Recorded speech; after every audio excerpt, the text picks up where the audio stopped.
এসএসসির দুর্দান্ত ফল জানা হলো না তানাজের। চিকিৎসক হওয়ার ইচ্ছায় পড়ায় সর্বোচ্চ মনোযোগ ছিল শেরপুরের মাসুরা মোকাদ্দেস তানাজের। এসএসসিতে জিপিএ 5 পাওয়ার খবর জানার আগেই সড়কে প্রাণ যায় তার। ফল প্রকাশের পর পরিবারে এখন বিষাদ যন্ত্রণার ক্ষোভ। সড়কে অদক্ষ চালকের বিরুদ্ধে কঠোর ব্যবস্থা নিয়ে দৃষ্টান্তমূলক শাস্তির দাবি তাদের। শাকিল মুরাদের তথ্য ও ছবিতে প্রতিবেদন।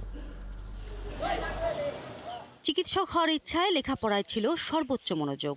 দুর্দান্ত ফলও পেয়েছেন এসএসসিতে। শেরপুর সরকারি বালিকা উচ্চ বিদ্যালয়ের বিজ্ঞান বিভাগ থেকে 11টি বিষয়ে A+ এবং একটি বিষয়ে A পেয়েছেন তানাজ। কিন্তু অক্লান্ত পরিশ্রমের ফল জানার আগেই সড়ক দুর্ঘটনায় চুরমার হয়ে যায় তানাজের সব স্বপ্ন।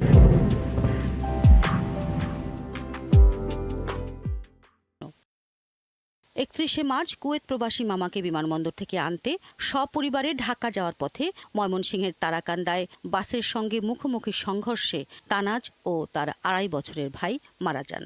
আহত হন তার বাবা মা সহ আরও 3 জন। রোববার এসএসসি পরীক্ষার ফল প্রকাশের পর বিষাদে ছেয়ে গেছে তানাজের বাড়ি।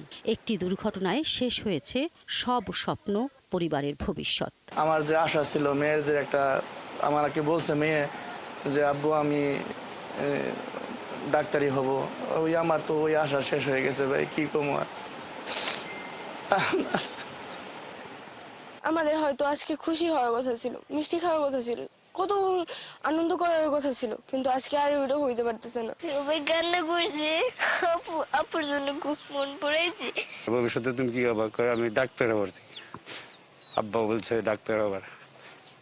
আবার আমার কি আশা। তানাজের সহপাঠী ও স্কুল শিক্ষকরা জানান, তানাজ খুবই মেধাবী ছিলেন। কোনো সান্ত্বনা নেই এই মৃত্যুর। সড়কে অদক্ষ চালকদের বিরুদ্ধে কঠোর ব্যবস্থা নেওয়ার দাবি তাদের। প্রাইভেট পড়া থেকে শুরু করে স্কুলে ক্লাস করা, এমন কোনো মুহূর্ত নেই যে তানাজ ছিল না আমাদের সাথে। এই সড়ক দুর্ঘটনা তার স্বপ্ন পূরণ করতে দিল না। তার বাবা মা স্বপ্ন আর পূরণ করার মতো আমাদের স্কুলেও একটা আনন্দমুখর পরিবেশ হওয়ার কথা, কিন্তু শুধুমাত্র এই মেয়েটা না থাকার কারণে ওর কোনো বান্ধবী বা কোনো শিক্ষকরা আমরা এই রেজাল্ট নিয়ে আনন্দ করতে পারি নাই।